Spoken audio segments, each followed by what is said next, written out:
میرے عزیز ساتھیوں، انسان کا دین کی مجلس کے ساتھ جڑنا، دین کے شعبے کے ساتھ جڑنا یا دین سے وابستگی رکھنا، یہ تمام جو معاملات ہیں یہ اخروی زندگی کے لیے ہیں کہ ہماری آخرت والی زندگی اس سے بن جائے۔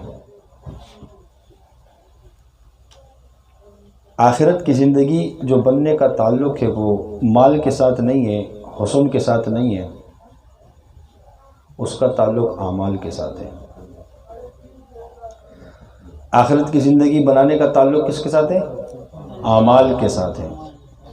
اس پرفتن دور کے اندر اللہ پاک نے مجھے اور آپ کو وہ سلسلہ دیا ہے جس کی برکت سے ہم جتنے بھی ساتھی ہیں 24 گھنٹے میں کتنا اللہ کا ذکر کر لیتے ہیں، کثرت ذکر کر لیتے ہیں۔ یہ اللہ کا خاص فضل ہے اور اللہ کی بہت بڑی نعمت ہے۔ اللہ جل شانہ ارشاد فرماتے ہیں، مفہوم ہے کہ منافق آدمی کثرت ذکر نہیں کر سکتا۔ یہ اللہ نے کتنا بڑا انعام کیا۔ ایک حدیث کا مفہوم ہے کہ جو شخص 40 روز 5 وقت کی نماز تکبیر اولیٰ سے پڑھے، یا 40 دن کی قید ہے کہ 40 دن پابندی کے ساتھ جس سے 5 نمازی تکبیر اولیٰ سے پڑھی، باجماعت پڑھی، اس کو اللہ 2 انعام دیتے ہیں، ایک جہنم سے چھٹکارے کا، دوسرا نفاق سے بری ہونے کا، یعنی یہ منافق نہیں ہوگا۔ یہاں پر آ جاؤ کہ منافق آدمی کثرت ذکر نہیں کر سکتا، یعنی مجھے اور آپ کو جو اللہ نے یہ نعمت دی ہے یہ بہت بڑی نعمت ہے۔ بالفرض اگر میں سلسلے میں آیا، میرے اندر نفاق ہو، کسی بھی درجے کا ہو، چھوٹے درجے کا ہو یا بڑے درجے کا ہو، لیکن اللہ اس ذکر کی برکت سے اس کو ختم کر دیں گے، دور پھینک دیں گے، یعنی ہمارا دنیا میں بھی فائدہ اور آخرت میں بھی فائدہ۔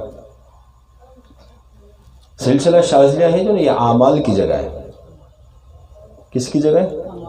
اعمال کی جگہ ہے۔ اور ذکر کے فضائل کیسے ہیں کہ جس حدیث میں آتے ہیں کہ جس گھر میں اللہ کا ذکر کیا جاتا ہے وہ گھر آسمان والوں کو ایسے نظر آتے ہیں جیسے زمین والوں کو آسمان پہ ستارے نظر آتے ہیں۔ اللہ کے ہاں یہ خانقاہیں جتنی بھی ہے جہاں پر اللہ کا ذکر کیا جاتا ہے، تو یہ بڑی خوشی کی بات ہے کہ اللہ نے ہمیں ایسے سلسلے کے ساتھ جوڑا ہے جو ذکر سے مزین ہے۔ یہ اللہ کا فضل ہے کہ ذکر بہت بڑی نعمت ہے اللہ کی۔ ایک شخص کروڑوں روپے خرچ کرتا ہے، اللہ کے نام پہ خرچ کرتا ہے، اللہ کے دین پہ خرچ کرتا ہے، اور ایک شخص ہے وہ صرف بیٹھ کر اللہ کا ذکر کر رہے ہیں۔ حدیث کا مفہوم ہے کہ وہ شخص جو ذکر کرنے والا ہے وہ اس سے افضل ہے۔ حدیث کا مفہوم ہے، یعنی اللہ نے ہمیں کیسا سلسلہ دیا ہے، اس پہ سوچیں ہم۔ یہ اللہ کی بہت بڑی نعمت ہے۔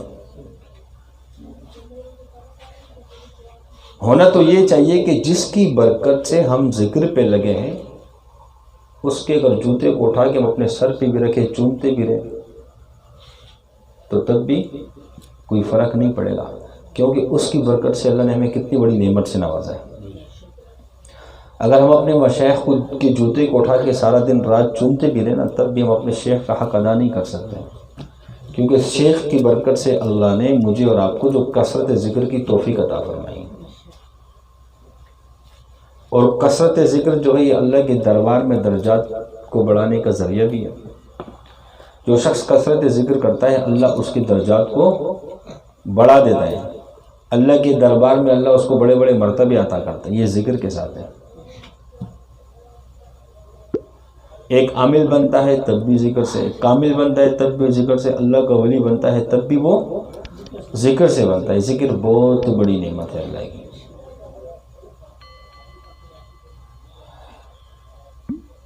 اور قرآن کریم میں بہت سی آیاتوں میں اللہ نے ذکر کے بارے میں،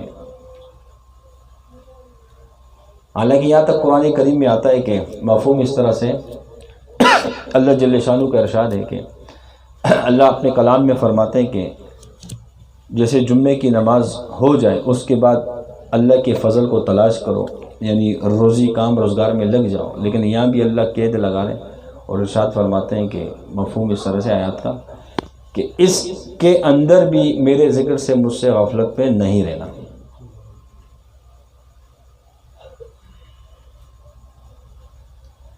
یعنی ذکر ایسی بڑی چیز، اتنی بڑی نعمت ہے۔ ذکر جو ہے یہ روح کی غذا ہے۔ ہمارے جسم کو جب غذا ملتی ہے تو جسم تر و تازہ رہتا ہے، توانائی برقرار رہتی ہے، پھر انسان بڑے سے بڑے بوجھ کو بھی اٹھا سکتے ہیں، وزن کو بھی اٹھا سکتے ہیں، مزدوری بھی کر سکتے ہیں، پسینہ نکالے تب بھی اس پہ کوئی فرق نہیں پڑتا۔ لیکن اگر ایک شخص 1-2 وقت کی روٹی نہ کھا لے پھر اس سے کام نہیں ہو سکتا، بی پی اس کی لو ہو جاتی ہے۔ اسی طریقے سے انسان کی جو روح کی غذا ہے وہ اللہ کا ذکر ہے۔ جس طرح انسان کا جسم کمزور ہو جاتا ہے اسی طریقے سے انسان کی روحانیت بھی کمزور ہو جاتی ہے، انسان کی روح بھی بیمار ہو جاتی ہے، انسان کی روح کمزور ہو جاتی ہے۔ جب ہم اللہ کا ذکر کرتے ہیں اس روح کو غذا ملنا شروع ہو جاتی ہے، جب روح غذا کھاتی ہے تو پھر اس کے اندر قوت آنا شروع ہو جاتی ہے، اس کی روحانیت کو اللہ بنا دیتا ہے۔ آج ہمارا سلسلہ ہم سے جو کروا رہے ہیں ہمیں سمجھ میں نہیں آ رہا۔ کبھی کبھی انسان تنہائی میں سوچتے بھی کہ یہ کیا معاملہ ہے کہ بس ذکر کرتے رہو، لیکن ہمارا شیخ جو ہمارے ساتھ کام کر رہے ہیں نا، کہ ہمارے شیخ کو ہماری روحانیت کی فکر ہے کہ کسی طریقے سے ان کی روحانیت بن جائے۔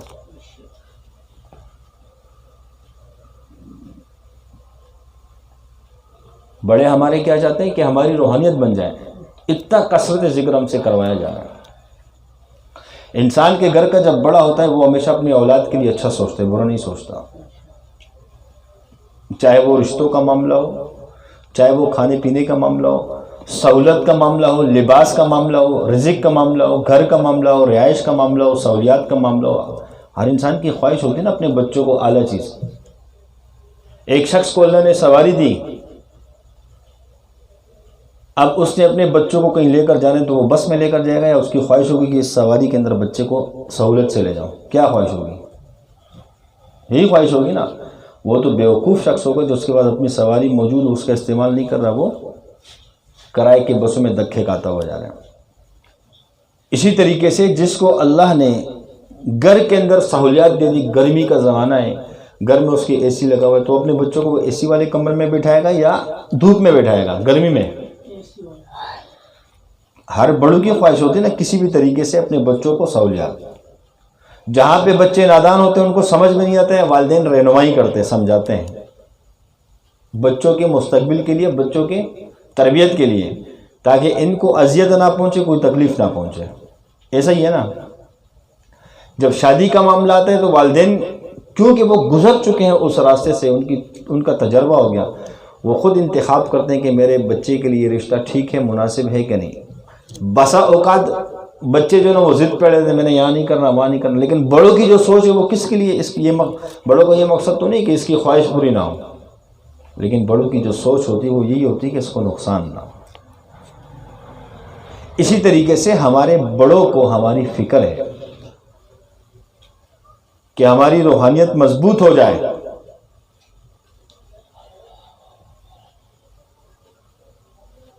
اسی وجہ سے جہاں کسی معاملے میں روکنے کا کہتے ہیں بڑے، وہ اسی لیے کہتے ہیں کہ وہ بڑے ہیں، انہیں پتہ ہے کہ یہ خطرے کا راستہ ہے، یہ صحیح راستہ ہے، تو جہاں سے منع کرتے ہیں، لیکن ہمیں سمجھ میں نہیں آتا، ہم پیچھے،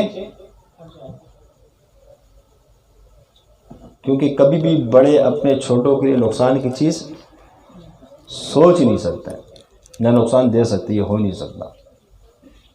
بلکہ ہمارے بڑے تو اس فکر میں کہ ہمارے بچوں کی، ہمارے ساتھیوں کی ایسی تربیت ہو جائے، ان کی روحانی پرواز اتنی بلند ہو جائے، اتنے روحانیت بڑھ جائے کہ یہ شیاطینوں سے مقابلہ کر سکے، اللہ کے دشمن سے، اور جو انسانیت کا دشمن ہے شیطان، اس کا مقابلہ کر سکے۔ اس مقابلے کے لیے تیار کرنے کے لیے اتنا ذکر کرایا جاتا ہے کہ یہ اپنے دشمن کو پہچانے۔ انسان، ہم اپنے دشمن سے غفلت میں ہیں، یہ ذکر کرانے کا تو یہی مقصد ہے نا، بڑوں کا تو یہی مقصد ہے کہ جو اللہ کا دشمن ہے، انسانیت کا دشمن ہے، جو مخلوق کو اذیت میں ڈال رہے ہیں، مخلوق کو تکالیفوں میں ڈال رہے ہیں، یہ اس کا مقابلہ کریں اور مخلوق کو اس کی چنگل سے نکالنے والا بن جائے، اور اس کی روحانیت اتنی مضبوط ہو جائے کہ یہ اپنے رب سے براہ راست ہو جائے۔ یہی ہمارے بڑے چاہتے ہیں، لیکن ہمیں سمجھ میں نہیں آتا۔ انسان کے اندر جلد بازی کا مادہ ہے، بس یہ چاہتے ہیں کہ میں ہر چیز کو جلدی حاصل کر لوں، حالانکہ اللہ کے یہاں ایک وقت طے ہے، ہر چیز اللہ اپنے وقت پر اس کا ظہور ہوتا ہے۔ مثال کے طور پہ دجال جب نکلے گا، اس کو جو ظہور ہوگا اس کا اپنا وقت طے ہے۔ اسی طریقے سے اللہ کے ہاں ہر چیز کا وقت طے ہے، اور انسان اگر اپنی تقدیروں کو بدلنا چاہتا ہے تو وہ دعا کے ذریعے سے بدل سکتا ہے، صدقے کے ذریعے سے بدل سکتا ہے، نیک اعمال کے ذریعے سے اپنی تقدیر کو انسان بدل سکتا ہے۔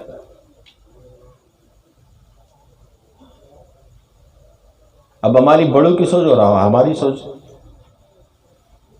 آج دنیا کے اندر جتنے بھی مظالم ہیں، جتنے بھی جو نا انسانیت کے ساتھ ظلم کیا جا رہا ہے، یہ سب شیطان جو انسانیت کا دشمن ہے یہی ملوث ہوتا ہے۔ فرعون کے زمانے میں، موسیٰ علیہ السلام کے زمانے میں جب فرعون کے ساتھ، تو فرعون کو مشورے کون دیتا تھا؟ ابلیس دیتا تھا کہ یہ کرو اور یہ کرو۔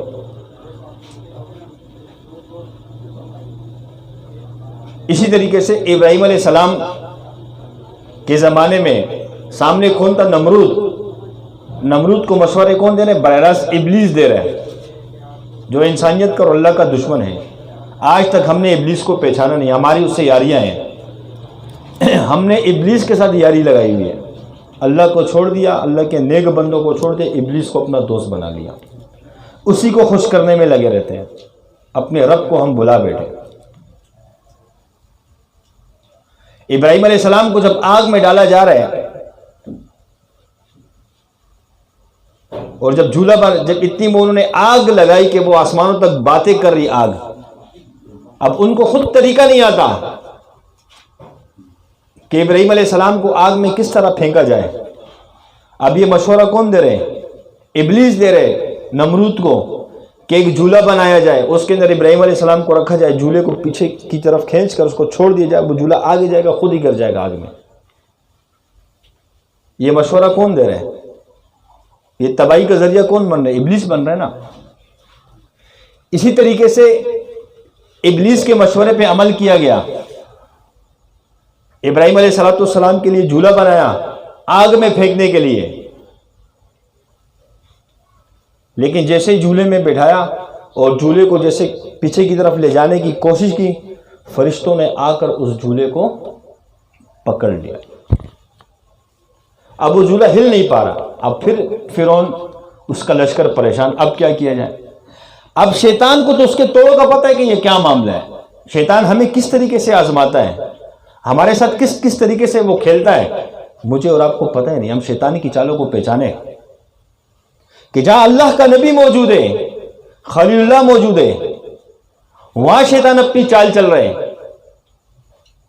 میں اور آپ کتنے پانی میں، ہماری روحانیت کہاں پر ہے کہ ہمیں شیطان دھوکہ نہیں دے سکتا، ہمیں استعمال نہیں کر سکتا۔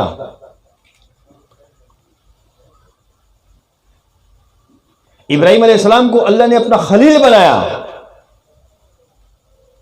ابراہیم علیہ السلام کو جب جھولے میں ڈالا، یہ بتانے والا کون؟ ابلیس ہے۔ اور جب جھولے کو پھینکنے کی کوشش کی گئی، فرشتوں نے آ کے جھولے کو روک لیا۔ اب آگے شیطان کو پتہ نہیں کہ اب اس کا توڑ کیا ہے۔ اسی طریقے سے جب ہم کوئی کام کرتے ہیں، جب ہماری سمجھ کام نہیں کرتی، شیطان کو پتہ ہے کہ اس کو کس طریقے سے اس کو پٹلی سے اتارنا ہے، اس کو سب چالوں کا پتہ ہے۔ اب شیطان نے کیا چال استعمال کی؟ ابلیس نے فرعون سے کہا کہ ایک عورت کو لے کر آؤ، اس کے سر کو برہنہ کر کے یہاں کھڑا کر دو، کہ فرشتوں نے پکڑ لیا، اور جب عورت آئے گی اس کے سر پہ دوپٹہ نہیں ہوگا تو فرشتے حیادار ہیں، اس کو دیکھ کے فرشتے چلے جائیں گے، جھولا خالی ہو جائے گا۔ شیطان کو پتہ ہے راستوں کا، ہم جب علاج کرتے ہیں نا اس کو پتہ ہے کہ اس کو کس طرح کنٹرول کریں، اس کو کس طرح کنٹرول کیا جائے، یہ سب راستے اس کو پتہ ہے۔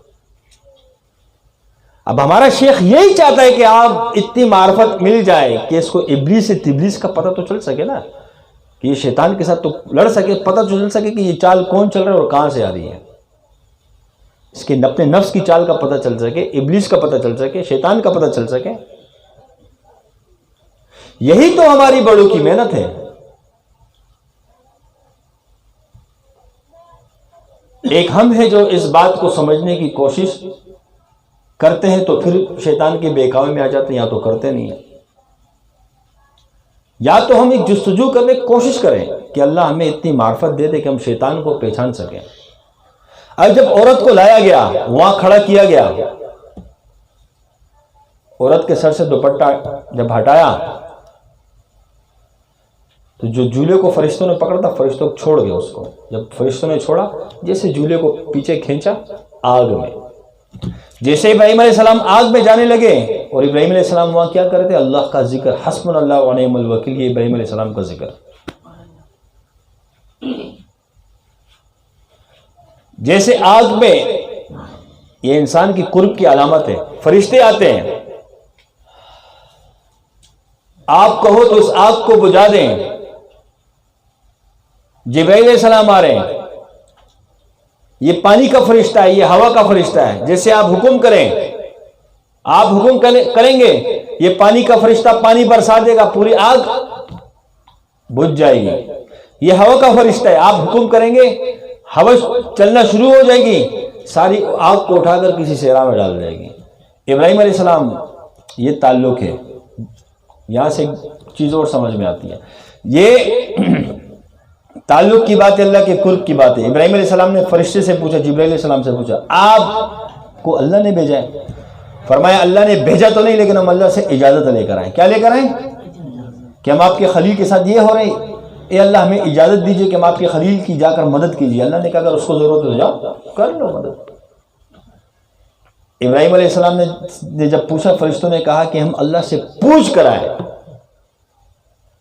تو کہا باپ کی ضرورت نہیں ہے، میرے اللہ ہی مجھے کافی ہے۔ یہی تو عملیات کی تعریف ہے، سلسلہ شاذلیہ کی تعریف ہے۔ یہ سلسلہ شاذلی والے کہتے ہیں کہ عامل وہ ہے جو خود موکل بن جائے۔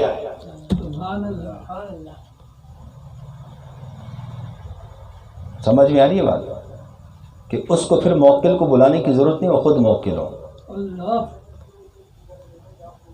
ضرورت پڑ بھی جاتی ہے، اس کا مطلب یہ نہیں کہ وہ بالکل بیکار ہے، نہیں، لیکن یہ قرب کی جب انسان روحانیت کو مضبوط کرتے کرتے پھر وہ خود موکل بن جاتا ہے، پھر موکل خود آ کے کہتے ہیں کہ ہاں یہ کام کریں کہ نہیں کریں، یہ کام کریں کہ نہیں کریں۔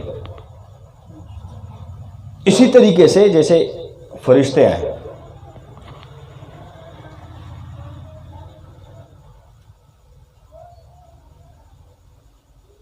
سمجھ میں آ رہی بات؟ تو بہرحال وہ تو ایک الگ چیز ہے۔ یا اللہ کے قرب کی بات ہے کہ ابراہیم علیہ السلام کی نگاہ کس پہ گئی؟ اللہ پہ گئی، فرشتوں پر بھی نہیں گئی، کہ میرا اللہ ہی میرے لیے کافی ہے۔ میرا سازگار کون؟ میرا اللہ ہے۔ پھر اللہ جل شانہ کی شان کہ اللہ نے براہ راست خود آگ کو حکم دیا کہ میرے خلیل کے لیے ٹھنڈی ہو جاؤ اور سلامتی والی ہو جاؤ۔ اسی طریقے سے عملیات کے میدان میں جب انسان علاج کرتا ہے اور یہ قرب میں چلا جاتا ہے، پھر اس کے ساتھ ہر وقت براہ راست اللہ کی ذات ہوتی ہے۔ کون ہوتی ہے؟ ہمارے بڑے جو ہمیں چلا رہے ہیں، ہمیں نہیں پتہ کہ ہمیں کس طرف لے جا رہے ہیں۔ پھر انسان جب سامنے دشمن کو ہلاک کرتا ہے، پھر یہ نہیں کہتا موکل کو جا اس کو اڑا، پھر وہ اللہ کی طرف اس کی نگاہ جاتی ہے، اللہ کی تجلیاں فوراً آتی ہے، اس چیز پہ پڑتی ہے، وہ چیز دھم ختم۔ یہ قرب تک لے جانا ہے، ہمارے مشائخ یہ چاہتے ہیں، اس لیے ہم سے یہ کروایا جاتا ہے ساری چیزیں۔ سمجھ میں آ رہی ہے بات؟ میرے عزیز ساتھیوں، اللہ نے مجھے اور آپ کو جو نعمت دی، اس کو ہم پہچانے کہ یہ کتنی بڑی نعمت دی ہے۔ موجودہ دور میں شاذلیوں کے علاوہ اللہ نے یہ کسی کو نہیں دی ہے۔ یہ تو پکی بات ہے.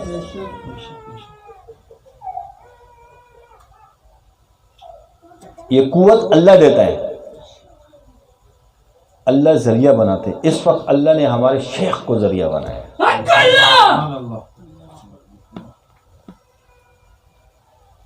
میرے عزیز ساتھیوں, شیطان بہت بڑا دشمن ہے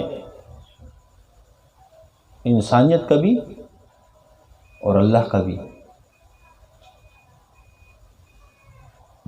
کہ وہ موسیٰ علیہ السلام کے مقابلے میں کون؟ فرعون کے ساتھ کون؟ ابلیس ہے. انبیاء کے ساتھ اللہ کے فرشتے ہیں. ابراہیم علیہ السلام کے مقابلے میں کون؟ نمرود ہے, اس کے ساتھ خود ابلیس ہے. آتے ہیں آپ علیہ السلام کی طرف. میدان بدر 313 صحابی ہے, ابو جہل کے ساتھ 1000 کا لشکر ہے. مشورے کون دے رہے جنگ لڑو؟ ابو جہل کو ابلیس ہی دے رہے نا. تیرے کہ نہیں دے رہا؟ ابلیس خود وہاں موجود ہے اور بیس بدل کے آ رہے ہیں. اور ابو جہل سے کہا جا رہا ہے, ابلیس کہہ رہے کہ میں تمہارے ساتھ بھی ڈرنے کی ضرورت نہیں ہے. لیکن جب آپ علیہ السلام نے دعا مانگی اور جب جبرائیل علیہ السلام کو نیچے اترتے ہوئے دیکھا, وہی ابلیس ہے, پھر دم بھگا کے بھاگا اور فوراً سمندر کے اندر چھلانگ لگا دی, پانی میں چلا گیا. اور پھر اللہ سے کہہ رہے ہیں, اے اللہ تجھے اپنا وعدہ یاد ہے نا, تو نے مجھے قیامت تک مہلت دی ہے. آج جبرائیل نیچے اترا, ایسا نہ ہو کہ مجھے بھی اڑا دے. تو یہ پھر شیطان کا مکر اتنا ہے. ہم اپنے آپ کو جب بنا لیں جیسے ہمارے بڑے چاہتے ہیں, پر یہ شیطان یوں سامنے مکر کرے گا. لیکن اب ہم نے شیطان کو اپنے اوپر سوار کیا ہوا ہے. چھوٹی چھوٹی باتیں شیطان ہمارے کان میں ڈالتے ہیں, وسوسے ڈالتے ہیں, ہم اس کو قبول کرتے ہیں, بدگمانی میں چلے جاتے ہیں. خواہ مخواہ بدگمانی میں چلے جاتے ہیں. کبھی ساتھیوں سے بدگمان, کبھی سلسلے سے بدگمان.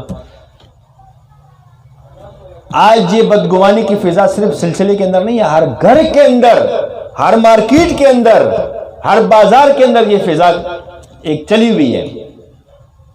بھائی بھائی سے بدگمان ہے, بیٹا باپ سے بدگمان ہے, ماں بیٹی سے بدگمان ہے.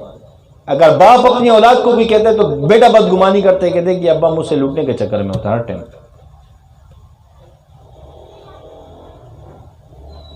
اور باپ بیٹے سے بدگمان ہے. بیٹا اچھا سوچ رہا ہوتا ہے لیکن والدین یہ سمجھتے ہیں کہ یار یہ وہ سوچ رہا ہے. یہ ٹرین چلا ہوا ہے ہر جگہ پہ. بیٹی ماں سے بدگمان ہے, ماں اپنی بیٹی کے لیے اچھا سوچتی ہے لیکن بیٹی کہتی ہے کہ یار میری ماں مجھے کتنی اذیت میں ڈالتی ہے. اسی طریقے سے ماں اپنی بیٹی سے بدگمان, دوست سے بدگمان ہے. یہ صرف دینداروں کی بات نہیں ہے, یہ ہوا ہر جگہ چلی ہوئی ہے. ہم اپنی ذاتی زندگی کے اندر دیکھ لیں, ہمارے جب کسی رشتہ داروں کے ساتھ غم خوشی کا معاملہ ہوتا ہے, آنے جانے کا کچھ, ہمیں شیطان کتنی بدگمانیوں میں ڈال دیتا ہے. ڈالتے کہ نہیں ڈالتا؟ محلے میں دوستوں کے مقابلے میں کتنی بدگمانی میں ڈالتا ہے. یہ نہیں کہ صرف سلسلے میں ہی ہے, یہ بدگمانی خود ایک مرض ہے. کیوں کہ ہم نے سب کو پہچانا, سب چیزوں کو پہچانا, دوستوں کو پہچانا, مال کو پہچانا, ڈیوٹی کو پہچانا, نوکری کو پہچانا, چھوکری کو پہچانا, ہر چیز کو پہچانا. اگر نہیں پہچانا تو اللہ کے دشمن کو نہیں پہچانا کہ یہ اللہ کا بھی دشمن ہے اور میرا بھی دشمن ہے. اس کے لیے ہم نے کیا تیاری کی ہے؟ دوست سے لڑائی ہو جاتی ہے, اس سے تو انتقام لینے کا جذبہ اتنا ہوتا ہے کہ اس کے قتل کے در پہ بھی ہو جاتا ہے انسان. بھائی بھائی سے جب تعلق ٹوٹ جاتا ہے کسی وجہ سے تو دست و گریبان آپس میں ہو جاتے ہیں, قتل و غارت تک بات چلی جاتی ہے, اس کو دشمن بنا لیتے ہیں. اس کو یعنی رشتہ داری میں, دوستی میں, سب چیزوں کو تو ہم نے پہچانا, یہاں تک اتنی حد تک ہم دشمنی میں چلے جاتے ہیں. واحد ایک شیطان ہے جس کو ہم نے اپنا دشمن نہیں بنایا, اس کے ساتھ اتنی حد تک دشمنی کے لیے ہم جانے کے لیے تیار نہیں ہے, بلکہ اس کے راستے پہ جانے کے لیے تیار ہے. جیسے وہ ہمیں گھماتے ہیں ہم گھوم جاتے ہیں لاٹو کی طرح. اس نے ہمیں یرغمال بنا لیا. آج ہم نے اپنے دشمن کو نہیں پہچانا. کیوں نہیں پہچانا؟ اپنی سہولیات کی وجہ سے, اپنی ضروریات کی وجہ سے. انسان کی تباہی شروع ہوتی ہے سہولیات پر آنے کے لیے, ضروریات کو چھوڑ دیتا ہے انسان. جب انسان کی ایک چیز میں گزارا ہو رہا ہے, ضرورت پوری ہو رہی ہے, تو وہ اس پہ خوش نہیں ہوتا. انسان چاہتے کہ یہ ضرورت میری سہولت بن جائے. جب انسان سہولت کی طرف جانے کی کوشش کرتا ہے تو پھر شیطان اس کو گھمانا شروع کر دیتا ہے. پھر بس اوقات اس کو حلال حرام کی تمیز بھی نہیں رہتی ہے, بس اوقات اس کو جائز ناجائز کی تمیز ہی نہیں رہتی ہے. اس کے ذہن کے اندر ایک ہی مقصد ہوتا ہے کہ اس سہولت کو حاصل کرنا.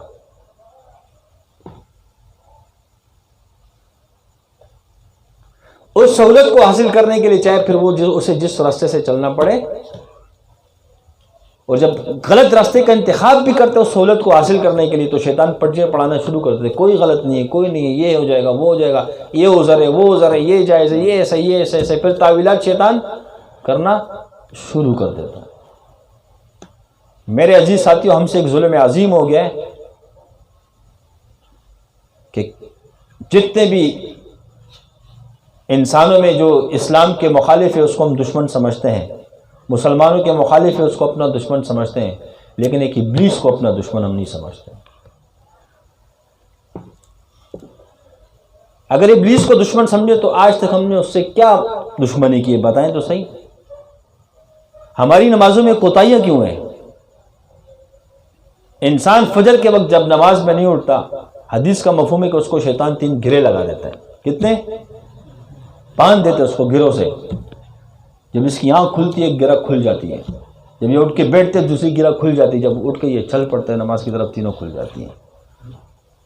یہ میں بھی اس میں ملوث ہوں کہ میں نے بھی آج تک اپنے دشمن کو پہچانا نہیں. اگر میری آنکھ کھل بھی جاتی ہے تو ہم شیطان کے ساتھ یاری ہماری ہے. کب یہ غصہ نہیں آتا آنکھ کھلنے کے ساتھ ہی یہ جلال آنا چاہیے کہ شیطان خبیث کی ایک گرہ کھل گئی, 2 اور کھلنے اٹھ کے,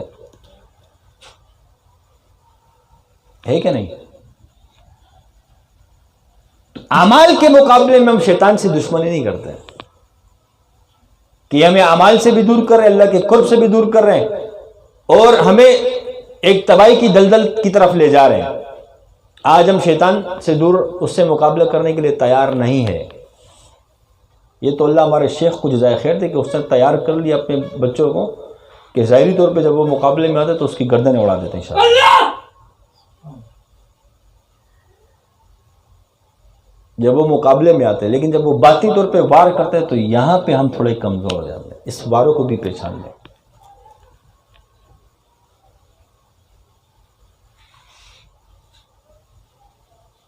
میرے عزیز ساتھیوں, ہم پہچانیں, دشمنی کریں اس کے ساتھ.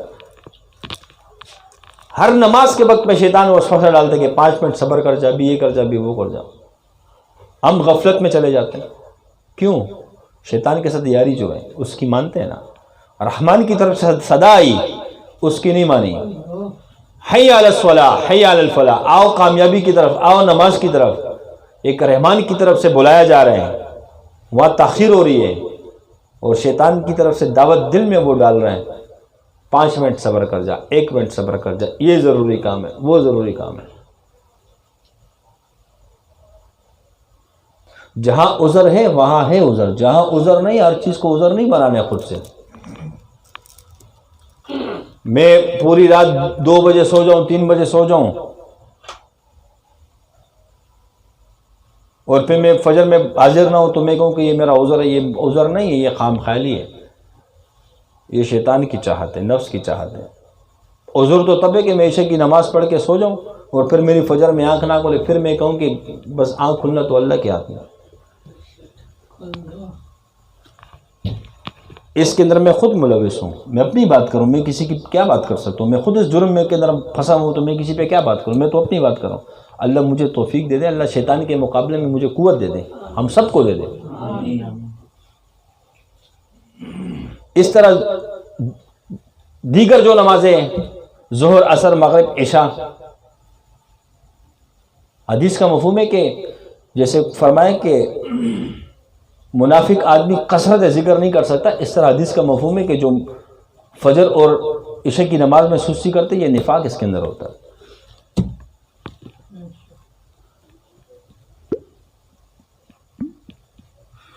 یہ نفاق کی علامت ہے. عشاء اور فجر کی نماز منافق پر باہری ہے, یہ حدیث کا مفہوم ہے.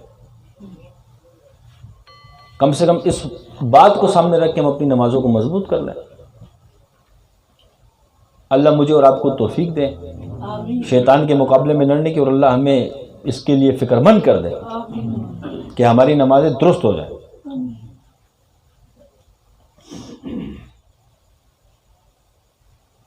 میرے جی ساتھیوں، شیطان کی چالوں کو ہم پہچان لیں.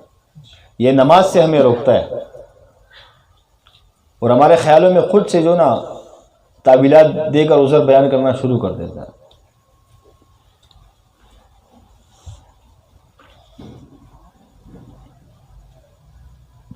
اس طریقے سے غم اور خوشی کے معاملے ہوتے ہیں رشتہ داروں کے، دوست احباب کے.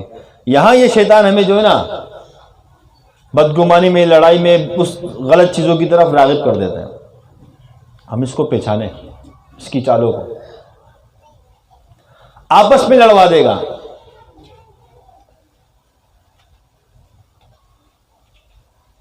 شیطان آپ کو درستخوان پہ نہیں چھوڑتا، وہاں لڑوا دیتا ہے.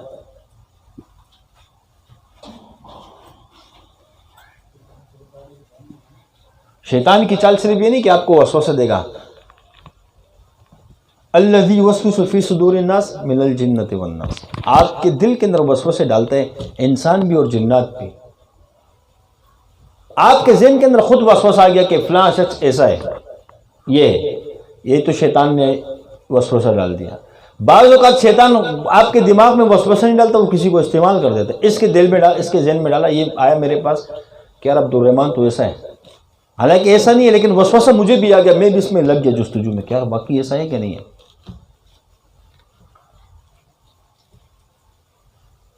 تو بعض اوقات وہ انسان کے روپ میں آتے ہیں، بعض اوقات وہ دوسری چال استعمال کرتے ہیں.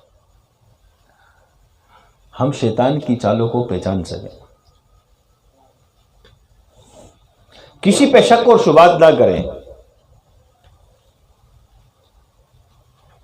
حدیث کا مفہوم ہے نا، اظن مومنین خیرا، کہ مومن پہ خیر کا گمان ہونا چاہیے. ایک شخص راستے سے چلتا ہوا جا رہا ہے، اس نے نماز نہیں پڑھی، آپ کو پتہ بھی ہے، لیکن گمان آپ کا خیر کا ہونا چاہیے. یہ گمان ہو کہ ممکن ہے کہ ہمارے یہاں اس مسجد میں نماز دیر سے ہوتی ہے، پیچھے کوئی اور مسجد ہے وہاں جلدی ہوتی ہے، ممکن ہے سے وہاں جماعت پڑھ کے آئے. یہ گمان ہو. جب ہم کوسنا شروع کر دیتے ہیں تو پھر وہاں اس کے اندر بدگمانی بھی آ جاتی ہے اور نفرت بھی آ جاتی ہے. ایک تو پھر ہم دعوت بھی اس طریقے سے دیتے ہیں کہ اس کو حقیر سمجھ کے، حقیر بنا کے.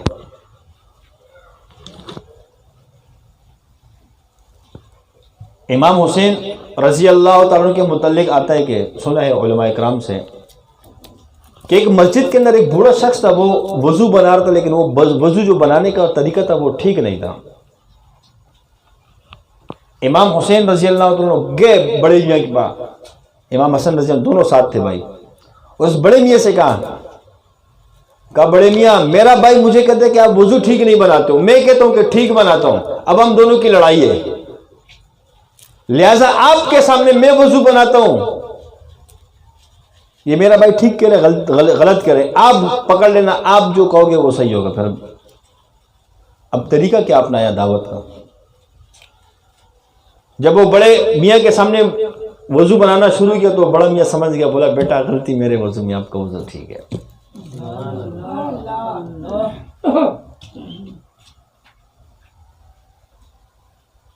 اگر ہمارے ساتھیوں میں سے یا کسی بھی مسلمان میں کوئی کمی ہوتی ہے دین کے اعتبار سے، عیب تو نہیں کہہ سکتے، کمی ہوتی ہے، تو اس کو پورا کرنے کے لیے ایسے طریقہ اپنایا جائے کہ سامنے والے کو بات بری بھی نہ لگے.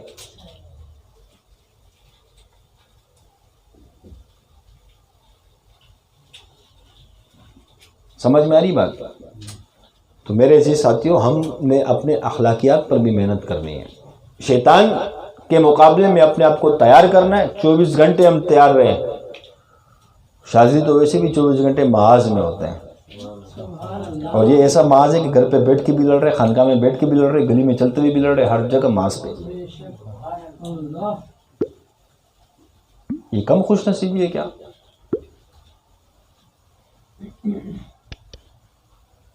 اس لیے تو کہتے ہیں کہ جو ہمارے بڑے چلا رہے ہیں، خدا کی قسم سے ہمیں ایک ذرہ کبھی پتہ نہیں ہے. ثواب، اجر و ثواب کو تو چھوڑ دو، اجر و ثواب تو کوئی کاؤنٹ ہی نہیں کر سکتا. حدیث میں آتے ہیں کہ ایک مرتبہ سبحان اللہ پڑھنے پہ کتنا بڑا اجر ہے، سب کو فضیلت معلوم ہے. تو شاذی روزانہ کتنا کثرت ذکر کرتے ہیں.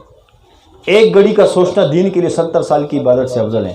تو شاہ جی کتنے مراقبات کرتے ہیں، کتنے سوچتے رہتے ہیں سلسلے کے متعلق، خانقاہ کے متعلق، ساتھیوں کے متعلق فکر کر رہے ہوتے ہیں۔ تو ہر فکر پہ 70 سال کی عبادت کا اجر ہے، ہر ایک گھڑی کی فکر پہ۔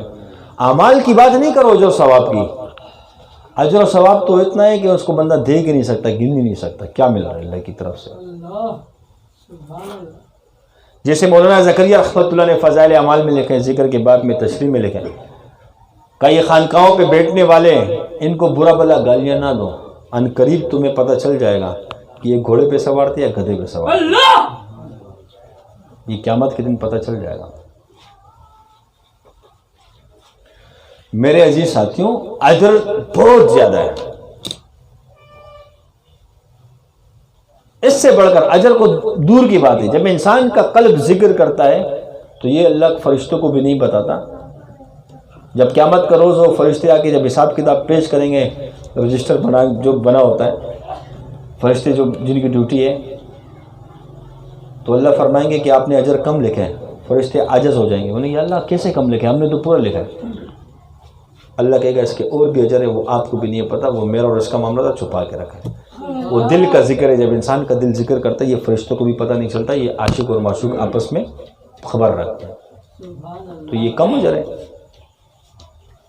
اور کہ فرشتوں کے مقابلے بھی نہیں، فرشتوں کو بھی نہیں پتہ، اللہ کہتے ہیں کہ اب میں نے اس کا حساب اس کو دینا ہے، تمہارے رجسٹر بھی عاجز آ گئے۔ تو اعمال کو نہیں دیکھو، اجر و ثواب کو، اجر و ثواب بہت ہے، جہاں گمان میں نہیں جاتا۔ غالباً ایک کارگزاری سنی تھی، مولانا الیاس صاحب رحمۃ اللہ علیہ سے ساتھی نے پوچھا کہ حضرت ہم جو تبلیغ کے کام پہ آپ ہمیں لگا رہے ہو، اللہ ہمیں کیا دے گا اس پہ؟ کہا بس لگے رہو، بہت کچھ ملے گا، تصور سے بھی زیادہ۔ بار بار اصرار کرتا گیا، کہا اوپر آسمان پہ دیکھو۔ جیسے آسمان پہ دیکھا، اللہ نے سب کچھ دکھا دی، بس دیکھنے کے ساتھ ہی دل پھٹ کے بس وہیں پہ انتقال ہو گیا۔ دین کی خدمت پہ جو اللہ دے گا اور ذکر پہ، اعمال پہ، یہ بن دیکھے سودا ہے، یہ نظر آنے والی چیز ہے نہیں، اس کو کاؤنٹ کر ہی نہیں سکتے۔ گنتی تو آپ اس کو کرو گے کہ ایک مرتبہ سبحان اللہ پہ ایک درخت لگا کھجور کا، جس کا سایہ اتنا طویل ہے کہ 100 سال بھی تیز رفتار گھوڑا جو دنیا کے تیز رفتار اور دوڑتا ہے، اس کا سایہ ختم نہیں ہوگا۔ یہ تو ایک سبحان اللہ پہ اجر ہے۔ آج تک کثرت ذکر کا لگاؤ نا، کیا کاؤنٹ کر سکتے ہو؟ جو نصاب طے کیا، جو معمولات روزانہ کرتے ہیں، پھر مراقبات کرتے ہیں، میرے جی ساتھیوں، یہ گنتی والے معاملات نہیں ہیں، بس یہ قبولیت والے معاملات ہیں۔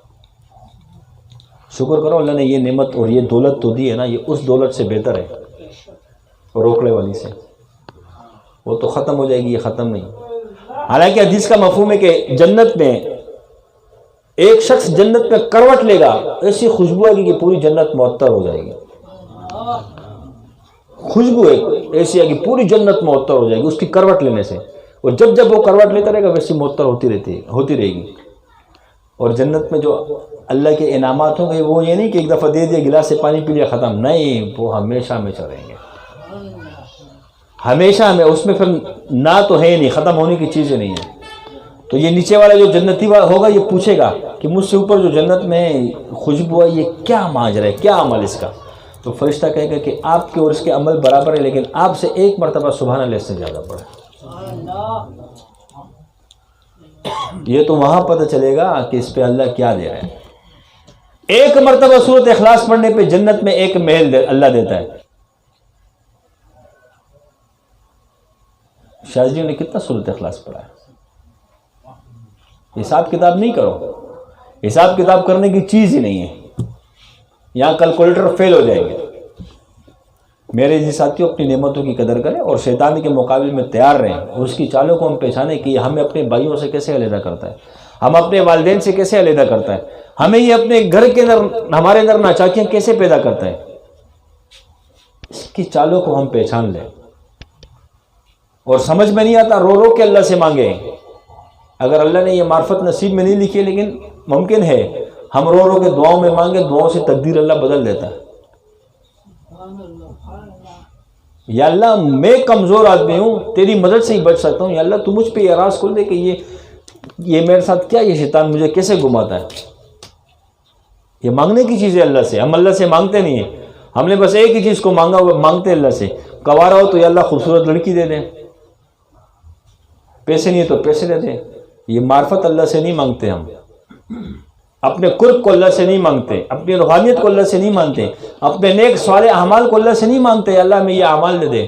ہم مانگتے بھی تو صرف دنیا کو ہی مانگتے ہیں، اور وہ بھی اس صورت میں مانگتے ہیں کہ پہلے اپنے تمام تر وسائل کو اختیار کرتے ہیں، جہاں فیل ہو جائے پھر جاتے ہیں اللہ یہ کر دے.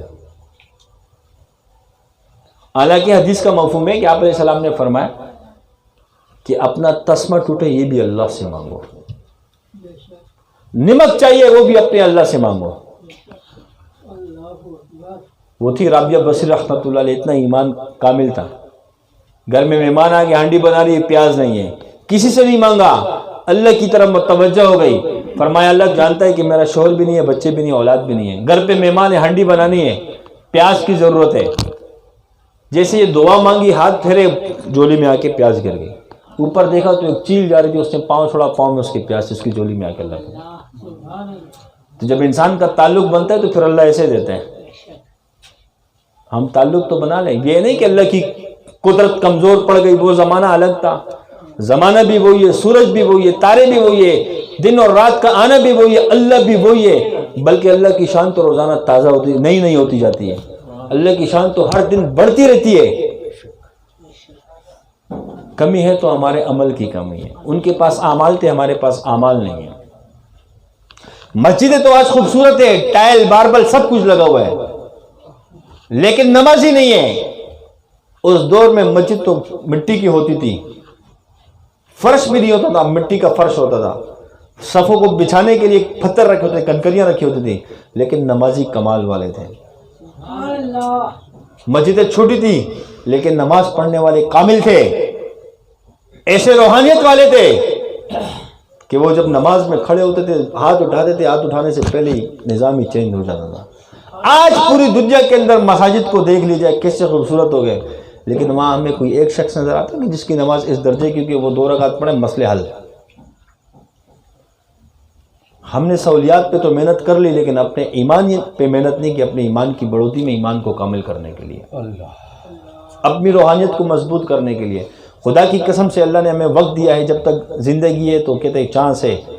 اللہ نے جو ہمیں سلسلہ دیا ہے، اپنا شیخ دیا ہے، یہ اللہ کی بہت بڑی نعمت ہے اس دور کے اندر، بہت بڑی. اس کا احاطہ کرنا دشوار ہے. یہ اتنی بڑی نصیب سے اللہ نے ہمیں دولت دی ہے اپنے شیخ کی صورت میں، اتنی بڑی نعمت عظیم دی اللہ نے. اور دوسری بات ہے کہ اللہ نے ہمیں زندگی دی، موت کا کچھ پتہ نہیں، کیا پتہ ابھی میں اٹھ سکتا ہوں کہ نہیں اٹھ سکتا. یہ وقت اس کو کیش کر لے، جتنا ہم کر سکتے ہیں کر لیں. ہمارے بڑوں نے بھی میدان کھلا چھوڑ دیا کہ تیرتے رہو جتنا تیر سکتے ہو.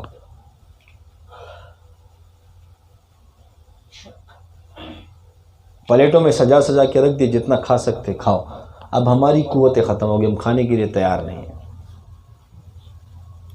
لوگوں کو ملتا نہیں ہے، جب ہمیں مل رہا ہے تو ہم کھانے کے لیے تیار نہیں ہیں.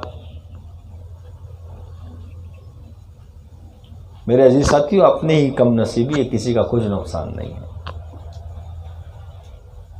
اللہ نے جس سے کام لینا ہوگا اس سے لے لے گا کام. لیکن مجھے بھی اللہ قبول کرے نا، میری بھی تو یہ چاہت و خواہش ہو. کیا خیال ہے بھائی؟ میری بھی تو خواہش ہو نا. قیامت جب سے دنیا بنی ہے اور تا قیامت، آسمان کی چھت کو اللہ نے قائم کیا، اس پہ فرشتوں کی ڈیوٹی ہے، فرشتوں نے تھاما اس کو. کتنے ہزاروں سال گزر گئے اور قیامت تک یہ تھامے رہیں گے.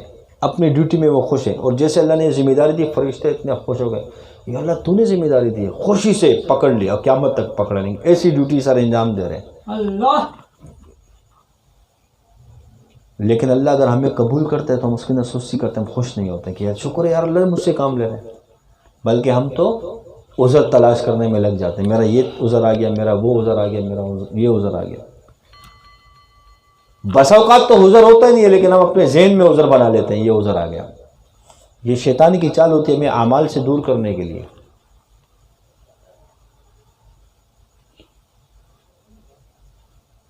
بتاؤ، گھر ایک فیکٹری کے اندر انسان نوکری کرتا ہے، اس فیکٹری کا مالک کہتے کہ بس تیری ڈیوٹی میں لگاتا ہوں، تو نے گیٹ پہ بیٹھا رہنا، آ کے مجھے رپورٹ دینی۔ انسان کتنا خوش ہوتا ہے کہ یار میرا مینیجر بھی چھوڑ دے، سپروائزر بھی چھوڑ دے، مجھے مالک نے خود بولے، اتنا خوش ہو جاتا ہے، مجھے ڈیوٹی دی ہے، خوش ہو جاتا ہے۔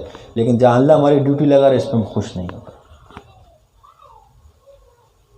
یہاں نظر آتا ہے کہ سیٹ مجھے کچھ دے دے گا، خوش ہو جائے گا، انعام دے دے گا، اس کی نظر میں اچھا ہو جاؤں گا، سہولت مل جائے گی، لیکن یہ غیب کی چیزیں نظر نہیں آتی ہے۔ اگر اللہ نے ہماری ڈیوٹی لگائی ہم خوش نہیں ہوتے، اور اگر ہماری ڈیوٹی نہیں لگائی اللہ نے، ہمیں قبول نہیں کیا، تب بھی رو رو کے اللہ سے مانگے اپنے آپ کو قبول کروا لے، یا اللہ موت تک کس کام کے لیے میں قبول کر لے۔ یہ مانگنے کی چیز ہے میرے دوستو، رو رو کے اللہ سے مانگنی ہے۔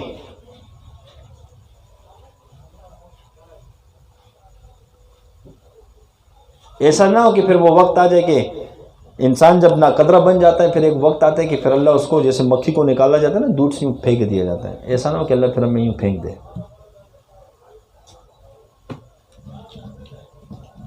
اللہ کو اپنا دین زیادہ محبوب ہے، یاد رکھنا، ہماری شکل صورت محبوب نہیں ہے انسانیت کے اعتبار سے 70 ماؤں سے زیادہ محبت کرتا ہے، لیکن جہاں دین کی بات ہے اللہ کو اپنا دین زیادہ محبوب ہے۔ اس لیے محبوب ہے جبھی تو انبیاء کے ٹکڑے ہوئے، اللہ دیکھ رہے ہیں۔ اللہ کو دین محبوب نہ ہوتا تو اللہ کے نبی پہ کوئی آنچ آتی؟ پھر آپ علیہ الصلوۃ والسلام اللہ کے محبوب، جس کے لیے اللہ نے پوری کائنات بنائی ہے، پتھر برسائے جا رہے، جوتے مبارک خون سے لہو لہان ہو رہے، کیوں؟ دین محبوب تھا اللہ کو، اس دین کے لیے۔ اتنا حقیر اس دین کو نہیں سمجھے ہم، بلکہ رو رو کے اللہ سے مانگے، اللہ مجھے قبول کر لے۔ یہ تو رونے کا، اپنے آپ کو بھی قبول کروائے اور مخلوقوں کے اندر بھی جا کے ان کی منت اور سماجت حکمت کے ساتھ کرے کہ اللہ ان کو بھی قبول کر لے۔ اس کی فکر میں لگے، کریں گے نا انشاءاللہ کوشش۔ میرے جی ساتھیوں، اصل میں مقصد جو ہے، ایک گزارش ہے کہ ساتھی ختم خواجگان کے دن تھوڑا جلدی آنے کے اہتمام کیا کریں۔ بیان کرنا یہ کوئی مقصد نہیں ہے، مقصد ہے ختم خواجگان اور اجتماعی ذکر۔ ہم مقصد کو چھوڑ دیتے ہیں، بعد میں دیر سے آتے ہیں۔ جس مقصد کے لیے محفل سجی اسی کو حاصل کر لیں، کوشش کریں نا انشاءاللہ ساتھی آنے کی۔